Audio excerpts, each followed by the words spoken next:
आप तक पहुंचाऊं। नेचर क्या है? क्या नेचर हमको सक्सेस दिलवाता है? भगवान क्या है? क्या भगवान हमें सक्सेसफुल करता है? आप कौन है? आप वाकई में क्या हैं? Body, mind, soul, what are you? किस प्लेन पे आप एग्जिस्ट करते हैं? Physical, mental, intellectual, spiritual? कहां पे कौन सा तार जुड़ रहा है? हम लोग एक दूसरे को फिजिकली जानते हैं कि हम लोग एक दूसरे को मेंटली अब जानने लग गए हैं जो सिखा रहे हैं? और is there some spiritual connection between all of us? जो बड़े बड़े पुजारी होते हैं या साइकिक्स होते हैं, हिंदुस्तान में तांत्रिक होते हैं, ये लोग क्या करते हैं? कैसे आपको किसी एक पटरी से दूसरी पटरी पे ले जाते हैं? आर दे ब्लफिंग और is there some truth to it? जब रूहानी दुनिया के बारे में बात होती है तो ये क्या बात हो रही है? ये कनेक्शन क्या है? क्या आप कम्युनिकेट कर सकते हैं? अगर आप रामायण में जाएं तो आप देखते हैं, या महाभारत की आप लड़ाई देखें तो आप देखते हैं कि they can communicate between distances without going. How do they do it? अगर आप साईं बाबा की कहानी सुने या ऑटोबायोग्राफी ऑफ अ योगी पढ़ें तो एक मनुष्य दो जगह है। Transmigration, what is going on? What really is happening? Why so much confusion on this subject? मैं यहां पे बोल रहा हूं, मेरी आवाज 11,000 फीट पर सेकंड की रफ्तार से चल रही है। क्या यही आवाज अमेरिका में कोई इस समय सुन सकता है? Same time, instantaneous? बताइए। लगेगा आंसर इज नो। पर अगर इस आवाज के पीछे कुछ फोर्स लगा दिया जाए, अगर इसी कैमरा से, जो वीसैट सैटेलाइट हम लोगों ने बताई थी, अगर इसी कैमरा से मेरी आवाज, मेरी पिक्चर ले ली जाए और इसको बीम कर दिया जाए सैटेलाइट के थ्रू, तो इलेक्ट्रोमैग्नेटिक वेव की फ्रीक्वेंसी से I will be transformed from here to United States. Yes और नो? तो 11,000 फीट पर सेकेंड को बूस्ट कर दिया किसने? इलेक्ट्रोमैग्नेटिक वेव ने, through satellite. That means it is possible. Autobiography of a yogi में यह बताया कि एक आदमी यहां पे भी, एक आदमी वहां पे भी, वहां पे भी है। साईं बाबा की आप किताब पढ़िए, साई चरित्र, तो उसमें बताते हैं कि बाबा वहां बैठे हुए शिरडी में, पर कोई उनको लगा कि वहां पे भी घूम रहा है। नाउ आज की तारीख में टेक्नोलॉजी इज देयर। हमारा जो आरकेडब्ल्यू के स्टेशन होंगे पूरे हिंदुस्तान में होंगे, एक इंस्ट्रक्टर, हजारों घरों में टीवी अगर आप देखते हैं तो हजारों घरों में वही पिक्चर है। यस और नो? तो ये सब चीजें कैसे पहले जमाने में हुई थी? So it means yes, there is something to it. कुछ तो है, समथिंग इज देयर। तो अगर कुछ है, तो अगर मैं यहां से कलकत्ता इमीडिएटली पहुंच सकता हूं, यहां से बॉम्बे पहुंच सकता हूं, यहां से अमेरिका इंस्टेंटेनियस पहुंच सकता हूं, तो क्या मैं यहां से भगवान के पास पहुंच सकता हूं? क्या मैं यहां से ऊपर वाले से कम्युनिकेट कर सकता हूं? अगर कम्युनिकेशन करना है तो किस प्रकार से फिर कम्युनिकेशन करना है? कौन सी भाषा मैं बोलूंगा? जब मैं प्रार्थना करता हूं तो क्या मेरी हर प्रार्थना आंसर हो जाती है? और अगर हर प्रार्थना आंसर हो जाती है तो क्या कोई सक्सेसफुल आदमी है, हो सकता है कि उन्होंने नीचे आंसर भेज दिया और आप पकड़ नहीं पाए, आपका एंटीना सही नहीं है? क्या यह बात है कि कोई सक्सेसफुल इंसान के पास कोई ऐसा एंटीना है कि वो पकड़ लेता है? ये क्वेश्चंस हैं, relevant questions on a subject matter जो हर आदमी चाहता है, क्योंकि हर आदमी चाहता है कि जो भी उसकी प्रार्थना है वो पूरी हो जाए। अगर आपकी हर प्रार्थना पूरी हो जाए तो आप एक खुशहाल जिंदगी जी सकते हैं। Happiness can be yours. Yes और no? So what is the secret to happiness? The secret to health? The secret to wealth? The secret to successful relationships? एक चीज बड़ी क्लियर है कि नेचर जो है कभी भी फेलियर नहीं क्रिएट करता है। Nature knows no failures. तो कुछ चीजें लिखते हैं हम लोग यहां पे, the secret to health, wealth, happiness. एक हमने प्रोग्राम बना दिया इसके ऊपर, हेल्थ, वेल्थ एंड हैप्पीनेस। पर रियलिटी में कैसे? कोई प्रोसेसेस हैं क्या? आस्क, आंसर, रिसीव, सोचना पड़ेगा। और जो बात हो रही थी कि भगवान जो है परफेक्ट चीजें क्रिएट करता है। आप नेचर को देखिए, सब चीज परफेक्ट। जब आप पैदा हुए थे तो परफेक्ट थे, हाँ या ना? जब बड़े हुए तो इम्परफेक्शंस आ गई। अगर उस इम्परफेक्शंस को हम निकाल दें तो फिर से परफेक्ट हो सकते हैं, हाँ या ना? वो इम्परफेक्शंस कौन लाया? आपकी सोच। इसका मतलब जो लोग सोचते नहीं है वो हमेशा परफेक्ट रहते हैं। एक अमरूद नहीं सोचता है, एक गाजर नहीं सोचती है, परफेक्ट। आम नहीं सोचता है, परफेक्ट। चिड़िया नहीं सोचती है, परफेक्ट। बटरफ्लाई नहीं सोचती है, परफेक्ट। आप सोचते हैं, इम्परफेक्ट। कैसे कैसे नेचर क्रिएट करता है, how come every single time nature creates perfection. यानी कि आपने गेहूं का बीज डाला तो हर बार गेहूं ही निकलेगा, आपने चावल डाला तो हर बार चावल ही निकलेगा, आपने अमरूद लगाया अमरूद निकलेगा, आम लगाया आम निकलेगा, अनार लगाया अनार निकलेगा। क्यों, कैसे कैसे कैसे ये डुप्लीकेशन हो जाता है, परफेक्ट डुप्लीकेशन कैसे हो जाता है? और हम लोग परफेक्ट डुप्लीकेशन क्यों नहीं कर पाते? अगर एक सक्सेसफुल इंसान है तो दूसरे को भी सक्सेसफुल होना चाहिए, तीसरे को भी होना चाहिए, चौथे को भी होना चाहिए, पांचवें को भी होना चाहिए, सबको होना चाहिए। पर ये बीच में इनपरफेक्शंस क्यों नहीं हो जाता है? क्या हर आदमी डायमंड बन सकता है? अगर हर बार अमरूद बनता है और हर बार केला बनता है और हर बार मौसमी बनती है और हर बार चावल बनता है और हर बार गेहूं बनता है, तो हर बार डायमंड क्यों नहीं बनता है? क्यों? सोचने वाली बात है कि नहीं?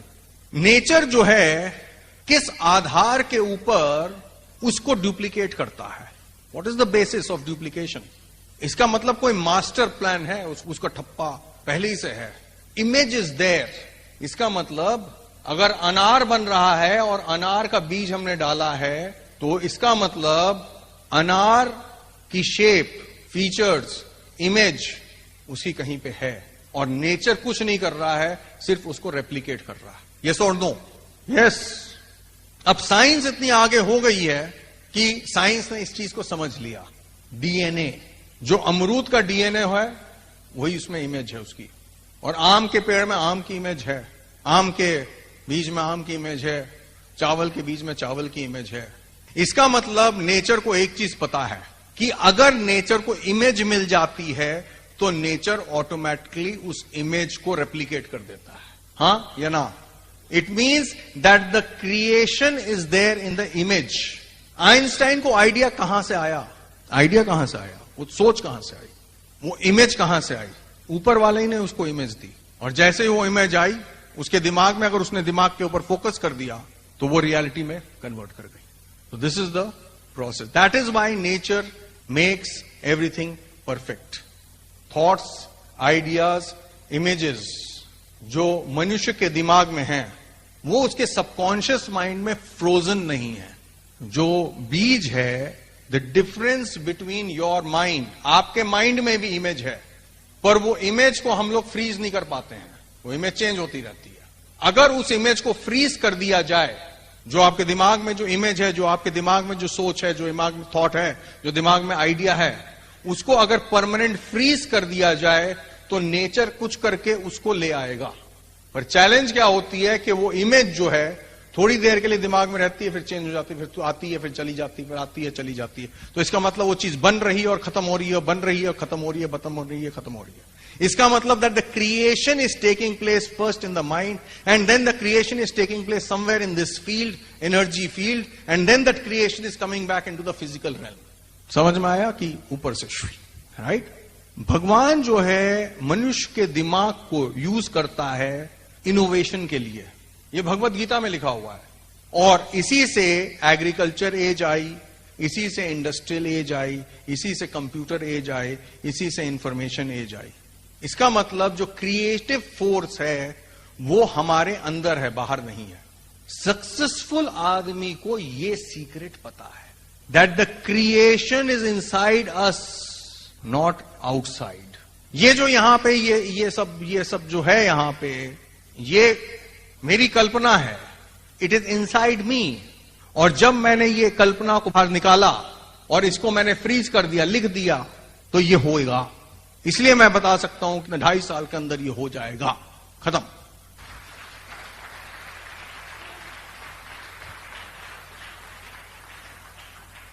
तो आज हम आपको धीमे धीमे कुछ घंटों में सिखाएंगे कि what is the secret of creation.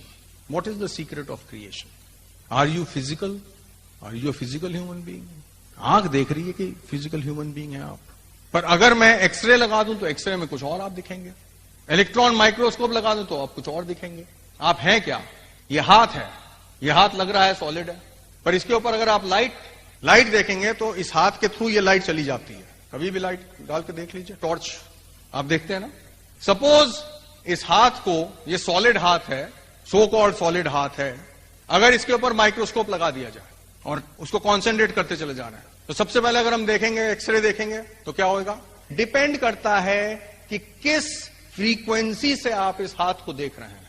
Depend करता है कि कौन सा चश्मा आपने लगाया हुआ है अपनी आंखों के ऊपर इस हाथ को देखने के लिए। तो फिजिकल फ्रीक्वेंसी में यह हाथ सॉलिड दिख रहा है, पर अगर हमने फ्रीक्वेंसी चेंज कर दी, अगर यहां पे ये लाइट जो पड़ रही है, ये लाइट ये चेंज करते रहते हैं, इसकी इमेज चेंज होती रहती है, हां या ना? इसकी इमेज चेंज हो रही है। इसका कलर वाकई में क्या है किसी को पता चल सकता है? पता ही नहीं क्या इसका कलर है। वो तो डिपेंड कर रहा है इस लाइट के ऊपर, कभी लाल कर देता है, कभी ग्रीन कर देता है, कभी हरा कर देता है, कभी नीला करता है। क्या ये तो नजरिया है देखने वाले के ऊपर। तो इस हाथ को अगर हम लाइट में देखते हैं तो लगता है सॉलिड, इसमें हम एक्सरे देखें तो इसमें हड्डियां वड्डियां दिखेंगी। अगर इसको माइक्रोस्कोप और लगा दिया जाए तो इसमें आप खून देख लेंगे, और माइक्रोस्कोप लगा दिया जाए तो आप खून के पार्टिकल्स देख लेंगे, और माइक्रोस्कोप लगा दिया जाए आप हेमोग्लोबिन देख लेंगे, है ना? और माइक्रोस्कोप लगा दिया जाए तो हीम एंड ग्लोबिन देख लेंगे आप, प्रोटीन और आयरन देख लेंगे, और माइक्रोस्कोप लगा दिया जाए तो प्रोटीन के डिफरेंट पार्ट्स को आप देख लेंगे, नाइट्रोजन वगैरह।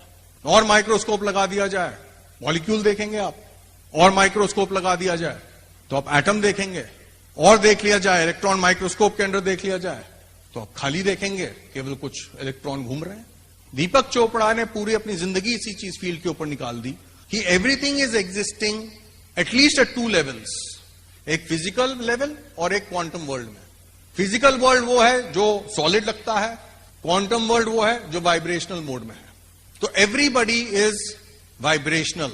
Are you a physical body और are you a vibrational body? And the answer is both. आप फिजिकल बॉडी भी हैं और वाइब्रेशनल बॉडी भी हैं। वाइब्रेशन क्या है? वाइब्रेशन एक एनर्जी है, सॉलिड नहीं है वाइब्रेशन। वाइब्रेशन इज एनर्जी, और एनर्जी जो है वो सब कहीं है। वो पूरी दुनिया, यूनिवर्स में भी एनर्जी है, गैलेक्सी में भी एनर्जी है, प्लैनेट भी एनर्जी है, आप भी एनर्जी हैं, आपके ऑर्गन्स भी एनर्जी हैं, सब कुछ एनर्जी ही एनर्जी है। इसका मतलब क्या हुआ? एनर्जी फील्ड में the entire universe is energy, and you are also nothing but an energy field. इसीलिए कोई आपके बगल से निकलता है, कभी आपको अच्छा लगता है, कभी आपको उस बंदे की सूरत नहीं पसंद आ रही है। एनर्जी फील्ड मैच कर रही है तो आपको वो अच्छा लग रहा है, एनर्जी फील्ड नहीं मैच कर रही है तो आपको खराब लग रहा है। तो एक चीज बड़ी क्लियर हो गई, you are not a finite body, you are an energy field. Energy can neither be created not destroyed. It has no form, in form, through form, out of form. It always was, always has been, always will be. हम बोलते हैं energy के बारे में, yes और no. अब भगवान को सुनिए, भगवान की भी डेफिनेशन वही है। भगवान, he can neither be created not destroyed, yes or no? He has always been, is here, will always be. He can be in any form, in this form, out of form. तो भगवान की जो definition है और energy की जो definition है वो सेम है। Very interesting. Are you a physical being, are you a physical body, और are you a spiritual body? आप जो हैं, आप एक स्पिरिचुअल चीज हैं फिजिकल बॉडी के अंदर। You are something spiritual in a physical body. You are not a body in a spiritual form. You are spiritual in a body form. इसका मतलब, सिंस अगर आप स्पिरिचुअल हैं, अगर आप एनर्जी हैं, अगर आप वाइब्रेशन हैं, तो इसका मतलब हम लोग सब कनेक्टेड हैं। इसका मतलब आप भगवान से भी कनेक्टेड हैं। इसका मतलब you have an infinite field, आपकी फील्ड जो है इनफाइनाइट है, और आप इनफाइनाइट पॉसिबिलिटीज आपके चारों ओर हैं।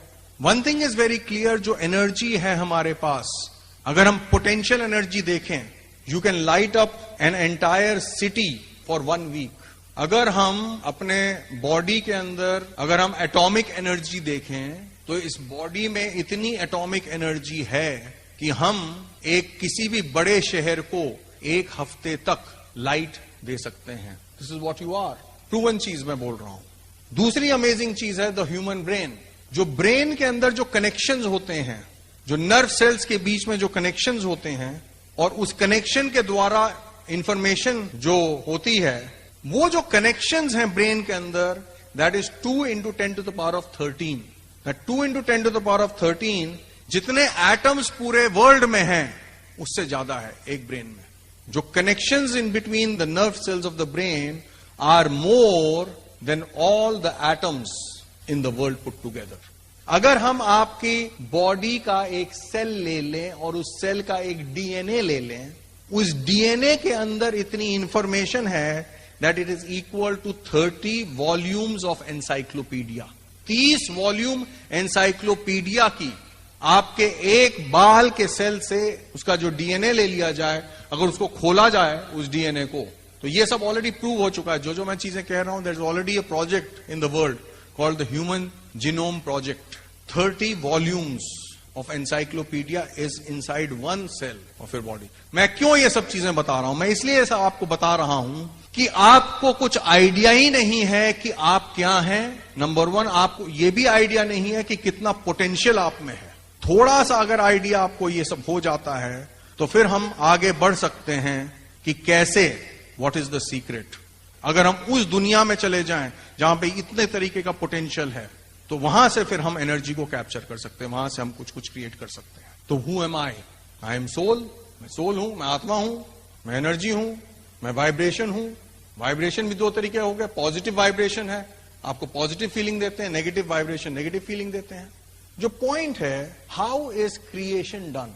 लास्ट टाइम भी मैंने बताया था, फिर से बताता हूं वही चीज, कि मेरे फार्म पे 3 तरीके के पेड़ लगे हुए हैं। एक केले का पेड़ लगा हुआ है, एक मौसमी का पेड़ लगा हुआ है, एक अनार का पेड़ लगा हुआ है। 3 पेड़ लगे हुए हैं, अगल बगल लगे हुए हैं, मट्टी वही है। कैसे? इसका मतलब अनार का पेड़ क्रोमियम खींच रहा है और मौसमी का पेड़ विटामिन सी खींच रहा है, केला भी कुछ खींच रहा है, पोटेशियम, केले में पोटेशियम हो रहा है, पोटेशियम खींच रहा है। और मजे की बात यह है कि जब वो अनार छोटा था तो वो कुछ और खींचता था, जब वो बड़ा हुआ कुछ और उसने खींचना चालू किया। उसकी रिक्वायरमेंट अलग अलग है। कैसे? उस मट्टी में जो हर तरीके का गंध उसके अंदर भरा पड़ा है, मट्टी के अंदर all kinds of garbage is there. In this world also there is lot of garbage. उस मट्टी में इतना गार्बेज है। आप देखते हैं कई बार कि स्पेशली फसल में देखते हैं, सब्जियों में आप देखते हैं कि रातों रात सब्जी का पेड़ इतने से इतना बड़ा हो गया। होता है कि नहीं? कई बार इसका मतलब उतना मटेरियल गया ना, घुसा इसके अंदर।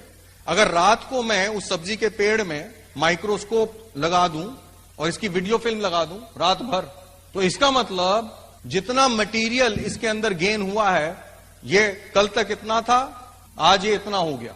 तो इसका मतलब रातों रात न जाने कितना सामान इन जड़ों के थ्रू गया। हां या ना? रातों रात न जाने कितना किलो सामान नीचे से ऊपर चला गया, at a microscopic level. Microscopic level जो गया ये। अगर हम इसकी वीडियो फिल्म लें और इस वीडियो फिल्म को फास्ट फॉरवर्ड कर दें, तो हम देखेंगे कि बिल्कुल अंदर तक चलता चला जा रहा है सामान। तो आप देखेंगे कि केले के पेड़ में मट्टी वही है, मट्टी वही है, यहां पे केले का पेड़ है। केले के पेड़ के अंदर पोटेशियम घुसता चला जा रहा है, इसके अंदर विटामिन सी घुसता चला जा रहा है, अनार के पेड़ के अंदर क्रोमियम घुसता चला जा रहा है। मट्टी वही है, और उस मट्टी में गंध देखिए कितना है। हर तरीके का गंध आप उसके मट्टी के अंदर घुसा दीजिए। पेड़ को पता है कि वो बढ़िया चीज, अपनी वाली चीज ले लेता है, खींच लेता है। कैसे? How come? क्या सीक्रेट है इसका? ये जो मैं कॉम्प्लिकेटेड चीज बता रहा था, उसको सिंप्लीफाई कर दीजिए। अब इसको क्या जरूरत है इस समय, वो डिफाइन कहां किया गया है? इसके बीच में जो डीएनए है, जो इमेज है, इन सबकी इमेजेस अलग हैं। नेचर ने बोला हुआ है जहां पे इमेज होगी वहां पे उसको वो चीज दे दी जाएगी, तथास्तु, खत्म कहानी। इसीलिए नेचर हर बार खींच के ले आएगा उसको, जो उसको जरूरत होगी अपने आप खींचा चला आएगा वो। अगर कहीं पे इमेज है तो खींच लेगा ये। तो इसका मतलब क्या हुआ? ये विटामिन सी खींच रहा है, ये पोटेशियम खींच रहा है, मट्टी वही है। ये कैसे खींच रहा है? कैसे उन लोगों को बुला रहा है? कैसे नेटवर्क अपना बड़ा कर रहा है? कैसे स्पॉन्सर कर रहा है विटामिन सी को? कैसे क्रोमियम को स्पॉन्सर कर रहा है? मैंने क्या कहा कि हर चीज की फ्रीक्वेंसी है, हर चीज वाइब्रेशन है। आप वाइब्रेशन है। आप सोच रहे होंगे क्यों डॉक्टर रस्तोगी ये सब वाइब्रेशन की बात कर रहे हैं? क्योंकि यहीं पे सीक्रेट है। आप वाइब्रेशन हैं, हर चीज वाइब्रेशन है। वो अमरूद भी वाइब्रेशन है, वो मौसमी भी वाइब्रेशन है, वो अनार भी वाइब्रेशन है, वो केला भी वाइब्रेशन है। जो सामान आ रहा है वो माइक्रोस्कोपिक आ रहा है, इनफैक्ट वो वाइब्रेशनली आ रहा है। ये मैं प्रूव करने की कोशिश कर रहा हूं। वो जो मैंने हाथ का आपको किस्सा बताया था, ये वही हाथ का किस्सा है। आप केला खा रहे हैं तो वो केला मैक्रो लग रहा है, पर वही केला माइक्रोस्कोपिक चीजों से बना था। पर मैं आपको ये कह रहा हूं कि वही केला डिपेंड करता है कि किस तरीके से आप उसको देख रहे हैं। वो केला जो है वो बना था वाइब्रेशनल फ्रीक्वेंसी से। All 3 statements are true. Creation जो हो रही है, the point which I am trying to make, this is the biggest point which I am trying to make. जो क्रिएशन होती है, that creation takes place at the vibrational level. This is the point. This is the biggest point which I am trying to make. Creation physical level पे बाद में होगी, रूहानी level पे पहले हो जाएगी. क्रिएशन जो है वाइब्रेशनल लेवल पे पहले होगी. इसका मतलब यह है कि विटामिन सी की एक फ्रीक्वेंसी है, उसको आप मेजर कर सकते हैं आज की तारीख में. पोटेशियम की एक फ्रीक्वेंसी है, आप मेजर कर सकते हैं उसको. क्रोमियम की एक फ्रीक्वेंसी है, आप उसको मेजर कर सकते हैं. मॉलिक्यूल की दूसरी फ्रीक्वेंसी, आप उसको मेजर कर सकते हैं. हर चीज की फ्रीक्वेंसी, हर चीज की अलग अलग, हर एलिमेंट की अलग अलग फ्रीक्वेंसी है. और जब वो एलिमेंट्स कंबाइन होते हैं तो उनकी और अलग फ्रीक्वेंसी निकल जाती है. यानी कहने का मतलब क्या है, जैसे गाने में होता है, वॉइस में होता है सा रे गा मा पा धा नी सा. इसका मतलब 7 वाइब्रेशंस हैं, आप उसको देख सकते हैं. ठीक है ना. केवल मैं 7 की बात कर रहा हूं. अभी तो मैंने आपको 85 बता दी है एलिमेंट्स. पर सारे गामा पाधा नीसा, सारे गामा, तो क्या हुआ, ये फ्रीक्वेंसीज हैं. अब हम सब में, इस पूरे कमरे में सबके पास ये 7 ही फ्रीक्वेंसीज हैं. और केवल इन 7 फ्रीक्वेंसी के मिश्रण से पूरी की पूरी लैंग्वेजेस बनी हुई हैं. और वही 7 फ्रीक्वेंसीज में कोई आपको फोन पे फोन करता है, आप उसकी आवाज पहचान लेते हैं. क्यों? क्योंकि उसकी फ्रीक्वेंसी जो है वो एक स्पेशल फ्रीक्वेंसी है, पर बनी है वो केवल उन 7 फ्रीक्वेंसी से, उन 7 वाइब्रेशन से ही बनी हुई है. हां या ना? ठीक है ना. तो मैंने प्रूव कर दिया कि everything is frequency, everything is vibration. जो यूनिवर्स है वो वाइब्रेशनल है, जो हमारी थॉट्स हैं वो वाइब्रेशनल हैं, ये पेड़ जो है वाइब्रेशनल है.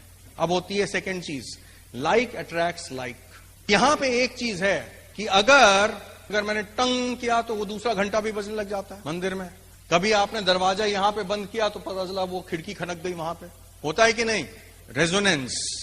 तेल को अट्रैक्ट करेगा, पानी को अट्रैक्ट करेगा, पर तेल और पानी एक दूसरे को अट्रैक्ट नहीं करेंगे. Like attracts like. Negative will attract negative, positive will attract positive. इसका मतलब vitamin C will attract vitamin C, chromium will attract chromium, potassium will attract potassium. ठीक है ना. अब नाउ ये विटामिन सी यहां पे है, ये जड़ है यहां पे. ये जड़ क्या कर रही है? इसको विटामिन सी चाहिए, लाइन मारेगी है इसके ऊपर. ये क्या करेगा? ये जड़ जो है इसको फूल कर देगी. इसकी फ्रीक्वेंसी ये है, ये जड़ जो है बड़ी बदमाश होती है. जड़ को विटामिन सी चाहिए, वो जब विटामिन सी की फ्रीक्वेंसी, विटामिन सी आ गया, विटामिन सी घुस गया. ये दूसरी जड़ है, इसको चाहिए पोटेशियम, वो पोटेशियम की फ्रीक्वेंसी करेगा, बुर्र बुर्र. पोटेशियम बोलेगा बुर्र बुर्र, आ जाएगा. समझ में आया?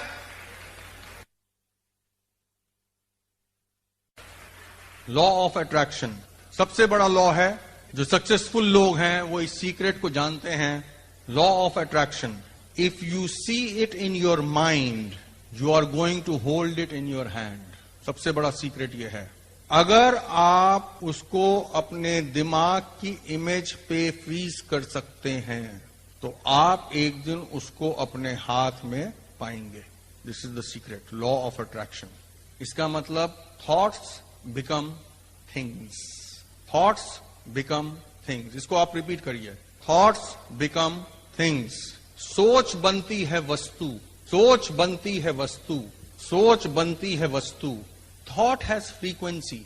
बिल्कुल जैसे ही मैंने आपको बताया कि हर एलिमेंट की अलग अलग फ्रीक्वेंसी है, वैसे ही आपकी सोच की भी फ्रीक्वेंसी है. अगर आप वही चीज बार बार सोच रहे हैं तो इसका मतलब वो फ्रीक्वेंसी को आप बार बार यूनिवर्स में डाल रहे हैं.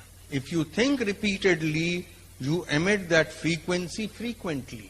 तो जैसे सोच की फ्रीक्वेंसी होती है और उस फ्रीक्वेंसी से विटामिन सी को अट्रैक्ट करता है, वैसे ही आपकी भी सोच की फ्रीक्वेंसी है और उसी फ्रीक्वेंसी से आप भी उस प्रकार की चीजों को अपनी तरफ अट्रैक्ट कर रहे हो. बिल्कुल उसी तरीके से फिजिक्स में आपने पढ़ा होगा कि एक लोहे का टुकड़ा है. इस लोहे के टुकड़े में हम क्या करते हैं, हम तार लेते हैं. हमने एक तार लिया और उसको इसके चारों ओर घुमा दिया. अगर हम एसी करंट को इसके थ्रू डाल देंगे तो ये लोहे का टुकड़ा मैग्नेट बन जाएगा. पर मजे की बात है, इसका मतलब फ्रीक्वेंसी में पावर है, सोच में पावर नहीं है. पावर कहां है? वाइब्रेशन में पावर है. समझिए आप, वाइब्रेशन में पावर है. जितनी बार आप सोच रहे हैं उसमें पावर है, केवल सोच में पावर नहीं है। क्लियर हुआ? डीसी करंट में कोई पावर नहीं है। डीसी करंट मैंने अगर यहां पे पास कर दिया, ये लोहे का टुकड़ा लोहे ही रहेगा। तो अगर डीसी करंट को मैंने ऊपर नीचे करके एसी करंट बना दिया और एसी करंट इसके थ्रू जाएगा, मतलब फ्रीक्वेंसी अगर गई तो फ्रीक्वेंसी में आकर्षण की शक्ति है। विटामिन सी में बुर्र आकर्षण की शक्ति है। जब तक ये फ्रीक्वेंसी नहीं होगी तब तक शक्ति नहीं है। शक्ति कहां है? एनर्जी। एनर्जी कहां है? वाइब्रेशन में एनर्जी है। आपकी सोच की फ्रीक्वेंसी में एनर्जी है।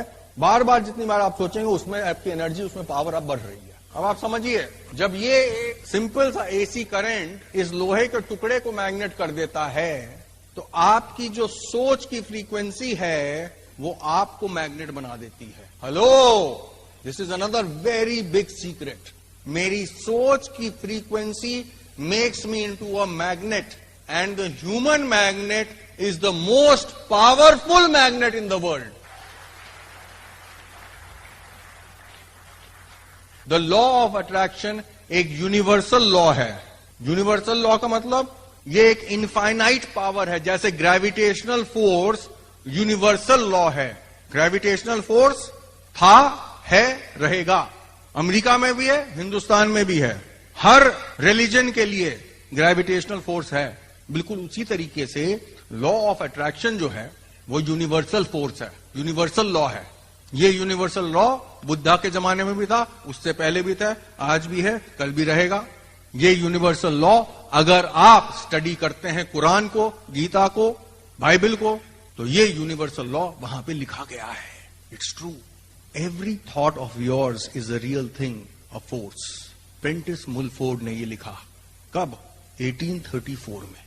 लोगों को ये लॉ सदियों से पता है। हमारे ऋषि मुनियों को ये लॉ सदियों से पता है। और ये जो लॉ है ये कुछ फैमिलीज में, हर देश की कुछ फैमिलीज में इस लॉ को पता है। और ये verbally father to son, father to son, father to son चला आ रहा है। जो एरिस्टोक्रेटिक फैमिलीज हैं, जो प्रिंसली फैमिलीज हैं, उनको ये लॉ पता है। आम पब्लिक को ये पहली बार ये चीजें बताई जा रही हैं। Never it has been told. और ये हर रिलीजन में कहा गया, Hindu, Muslim, Christianity, Buddhism, law of attraction. इसका मतलब law of attraction is the main law of creation, is the entire system of creation is based on the law of attraction. तो बहुत कुछ निर्भर करता है कि कहां है आज, और कुछ फर्क नहीं पड़ता कि कहां है।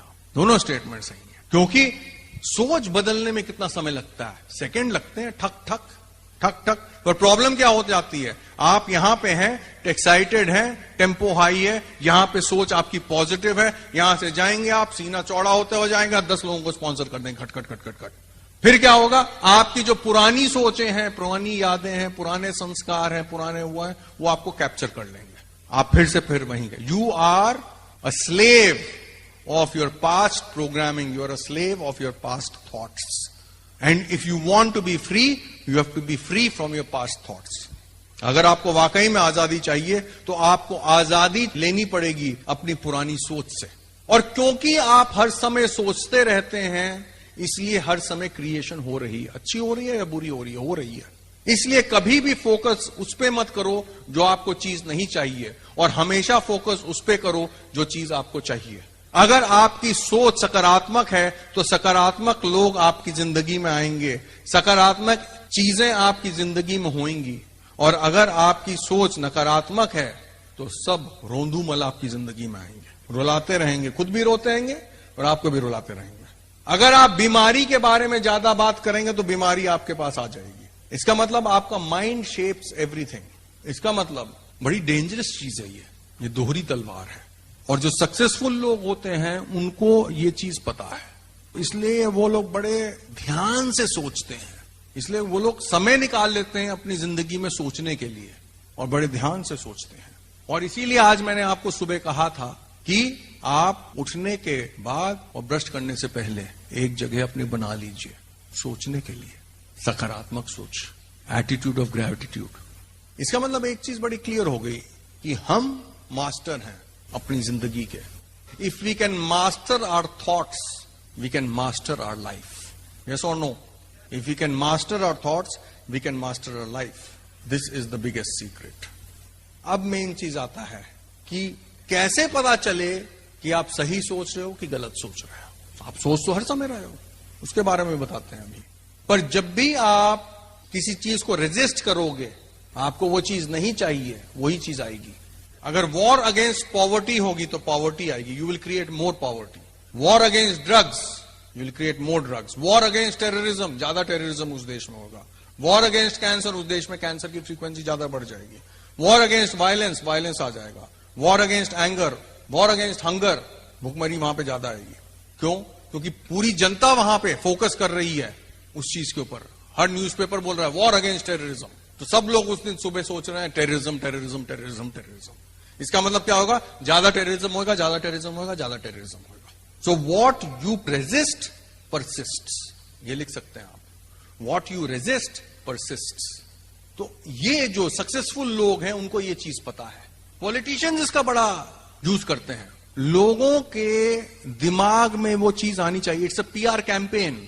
आप देखेंगे कोई फिल्म एक्टर्स और पॉलिटिशियन कैंडिडेट जीत जाएगा। ये बुश ने यूज किया था। बुश जो प्रेसिडेंट है इस समय, ही यूज्ड इट अगेंस्ट एल गोर। नेगेटिव कैंपेन, जानबूझ के हरकत की, नेगेटिव हो गई पब्लिक उससे, वही जीत गया। मदर टेरेसा ने यह कहा कि I will never attend an anti war rally.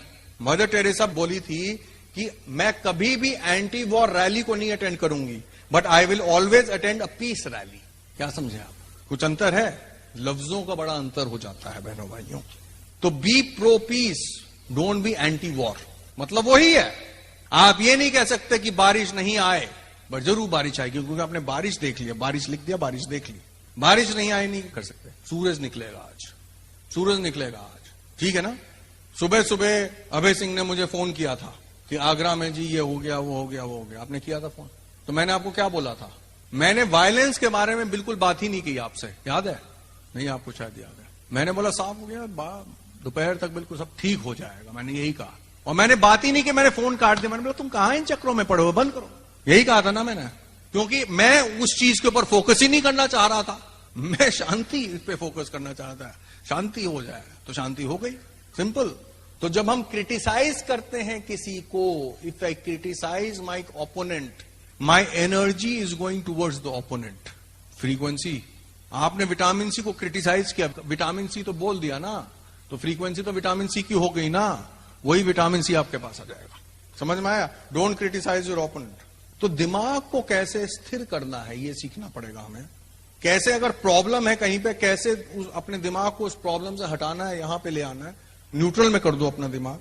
Problem हो रही है, प्रॉब्लम की तरफ देखोगे तो और प्रॉब्लम आ जाएगी। प्रॉब्लम हो रही है, प्रॉब्लम को मत देखो, न्यूट्रल कर लो दिमाग और फिर इधर फोकस कर दो कि तुमको क्या चाहिए। संकट, बड़ा संकट है जी, बहुत ही। आप पंडित जी के पास गए, बोला पूजा कर लो, पूजा पाठ करवा लो। आपके सामने वो हवन कर रहे हैं। जब वो हवन कर रहे हैं वहां पे हैं, तो आप मंत्र बोल रहे हैं, ये कर रहे हैं, वो कर रहे हैं, कभी ये कर रहे हैं, टीका लगा रहे हैं, ये कर रहे हैं, वो कर रहे हैं, तो दिमाग कहां है आपका? संकट के ऊपर है कि यहां पूजा के ऊपर है? न्यूट्रल में आ गया दिमाग। समझ में आया? न्यूट्रल में आ गया। हाँ बच्चा, बोलो तुम्हारी मनोकामना अब क्या है? तथास्तु।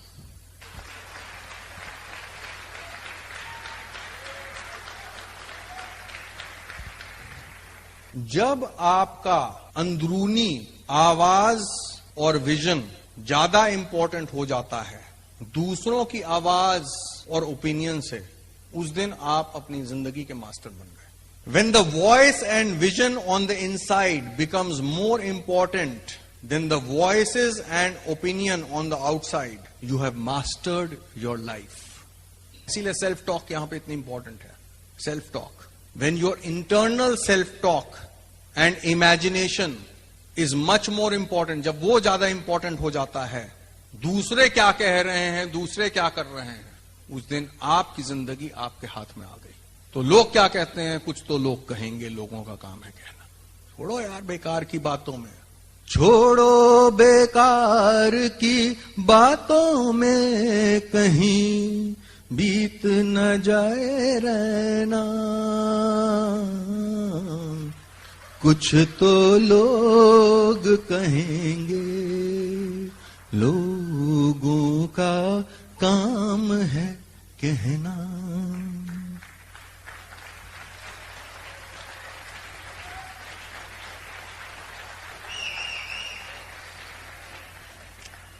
इसका मतलब जो भी हम चाहते हैं वो पहले उसकी इमेज बनती है।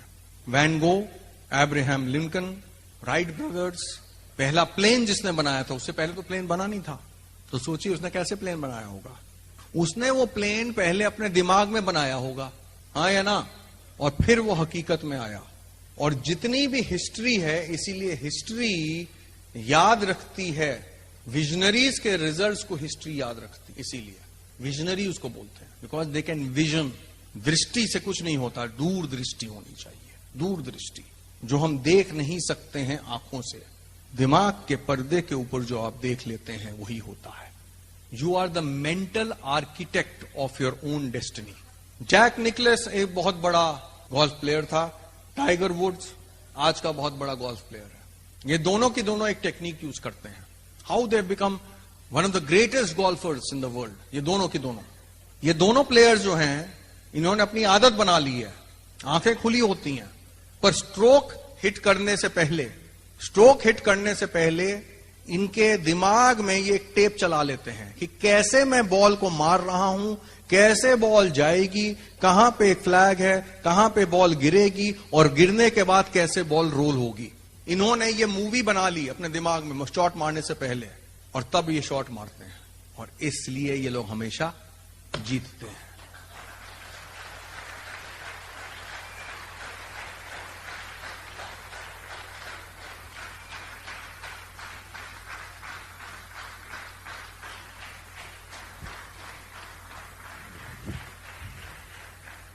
तो इसका मतलब अगर मुझे कोई चीज चाहिए तो मुझे सीखना पड़ेगा।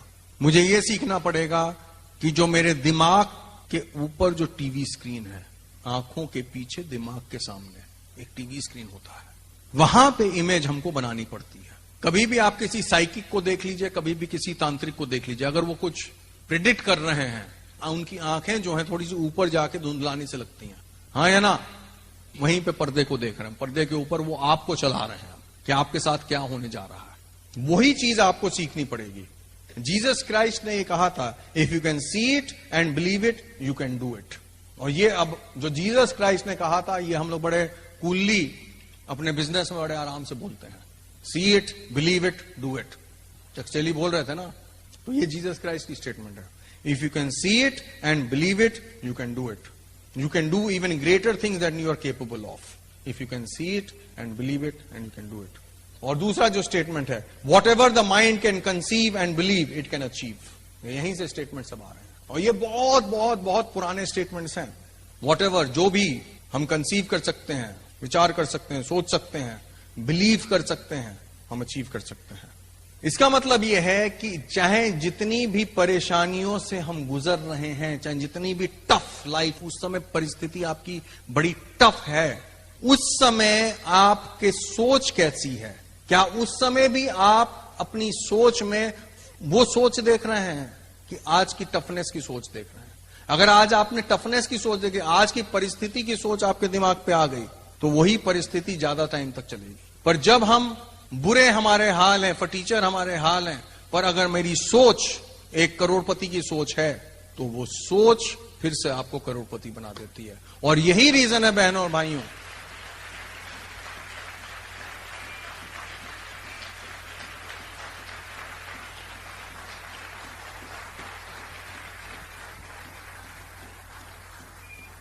और यही रीजन है कि करोड़पति जब दिवालिया हो जाता है, फिर से करोड़पति बन जाता है। डोनाल्ड ट्रंप एब्सोल्यूट दिवालिया हो गए, $100 मिलियन इन डेट, फिर से वो $1 बिलियन प्लस में चला गया। सोचिए, बिल्कुल कंगाल से भी नीचे, कंगाल के पास जीरो है, इसके पास तो डेट है। आप बड़े बड़े इंडस्ट्रीज को देखिए, कंगाल हो जाते हैं, फिर से वापस आ जाते हैं। आप बड़े बड़े फिल्म एक्टर्स को देखिए, फ्लॉप के ऊपर फ्लॉप देते हैं और फिर से हीरो बन जाते हैं। गोविंदा गायब हो गए थे, फ्लॉप के ऊपर फ्लॉप हुई थी, याद आया? पहले हिट्स नहीं थी, जोड़ी नंबर 1 और बी नंबर 1 और पता नहीं क्या क्या नंबर 1, और फिर अपनी अंडरवियर और बनियान बेचने लग गए थे, याद है? और अभी पार्टनर में आए, फिर से हिट हो गए, हीरो हो गए। Successful people have the mental strength to keep that image in their minds. ये पॉइंट है। Build your image now and develop the mental strength to hold it. जब हवा आपके साथ नहीं है, उस समय आप क्या कर रहे हैं? आप देखिए क्वेस्ट को, 1 जनवरी को क्वेस्ट रीलॉन्च हुआ है, 8 महीने सिर्फ हुए हैं अभी, है ना, आप लोगों को पता है ये 1 जनवरी में लॉन्च हुआ। ऊपर वाले की दया है, ऊपर वाले की कृपा है बहुत ज्यादा, क्वेस्ट को हमने 8 महीने में यहां पे ले आया। जब वो परिस्थितियां विपरीत थी हमारे, उस समय हमने और you have to be like a bulldog. Bulldog जो होता है ना, वो जब पकड़ लेता है तो फिर छोड़ता नहीं है। तो अपनी इमेज को जो है, मेंटल इमेज को जो है, बुलडॉग की तरीके से पकड़ लो। देखता हूं कैसे आज क्या हो रहा है, समझने दो। फ्यूचर मेरे हाथ में है, फ्यूचर मेरे हाथ में है।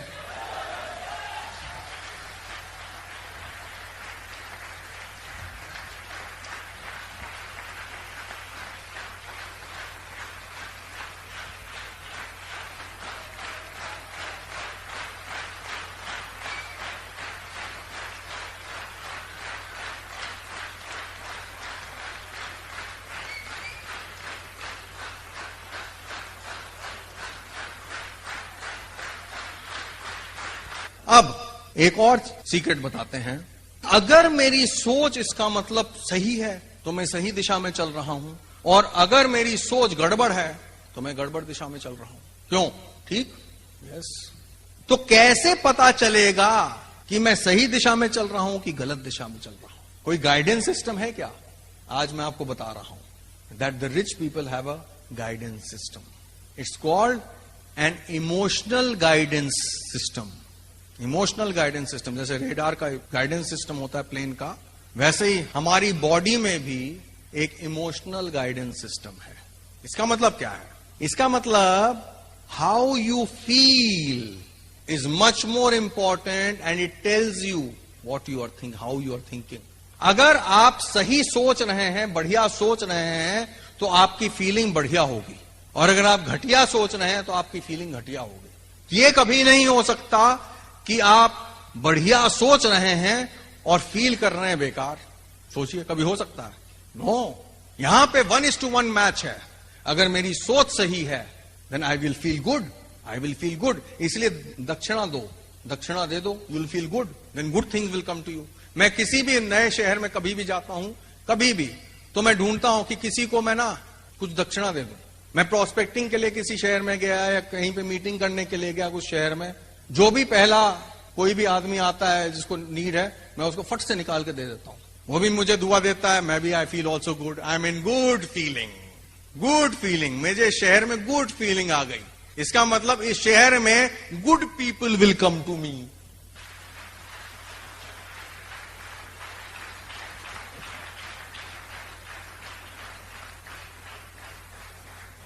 So the better you feel, the more in alignment you are. The better you feel, इतनी ज्यादा अलाइनमेंट में है आप, यूनिवर्सल अलाइनमेंट में है।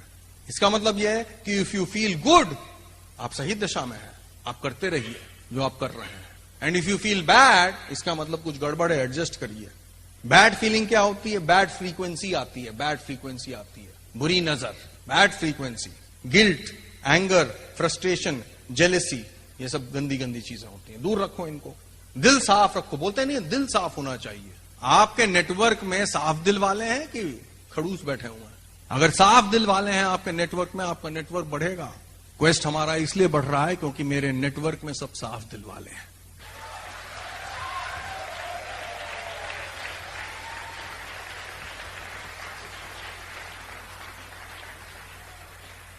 Whatever it is you are feeling, it is a reflection of what is in the process of becoming. आपको वो मिलेगा जैसे आप फील कर रहे हैं, आपको वो नहीं मिलेगा जो आप सोच रहे हैं। जो आप फील कर रहे हैं, वो वाइब्रेशन जब आप देख रहे हैं, आप सोच रहे हैं, आप सोच रहे हैं कुछ और वाइब्रेशन आपकी जा रही है कुछ। वाइब्रेशन जब जा रही है, you are a human transmission, तो सबसे पहले तो आपके ऊपर इफेक्ट आएगा उस वाइब्रेशन का, हाँ या ना? दूसरों के ऊपर इफेक्ट आने से पहले तो सबसे पहले मेरे ऊपर इफेक्ट आएगा। समझ में आ रहा है? इसलिए अगर आप बुरा क्या सोचोगे तो जरूर तुम्हारे ऊपर बुरा होगा। इसलिए तांत्रिक के पास कभी मत जाओ।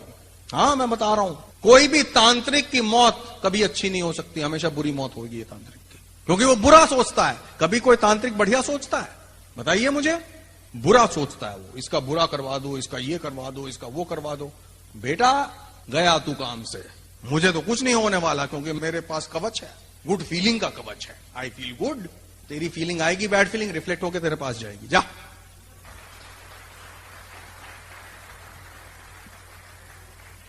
तो you should feel healthy, you should feel prosperous, you should feel being loved, you should give love. प्यार करो, प्यार दो। और नेचर जो है इस फीलिंग के ऊपर नाचेगा और रिस्पॉन्ड करेगा। ये आपका वाइब्रेशनल सॉन्ग है। जिस तरीके से आप फील कर रहे हैं वो आपका वाइब्रेशनल सॉन्ग है और नेचर आपको उसी तरीके से प्रसाद देगा। इसीलिए जब आप हमारी मीटिंग्स में आते हैं, हर बार आपने एक्सपीरियंस किया होगा, हर बार आप हमारी मीटिंग्स में आते हैं, आप खुश होके जाते हैं, आपका टेम्पो हाई होता है, आपका मोटिवेशन हाई होता है और इसलिए अगले 10, 15, 20 दिन के अंदर आपके पास बढ़िया बढ़िया चीजें आपके बिजनेस में होती हैं। हाँ या ना? हर बार ये होता है। बहुत सिंपल सी चीज है। आप अपनी स्पॉन्सरिंग लिस्ट निकाल के देख लीजिए। योर स्पॉन्सरिंग दिस मंथ, सितंबर के महीने में हमारी स्पॉन्सरिंग रेट हमेशा ज्यादा होगा अगस्त के महीने से या अक्टूबर के महीने से, क्योंकि हम लोग आग्रह करते हैं सितंबर में।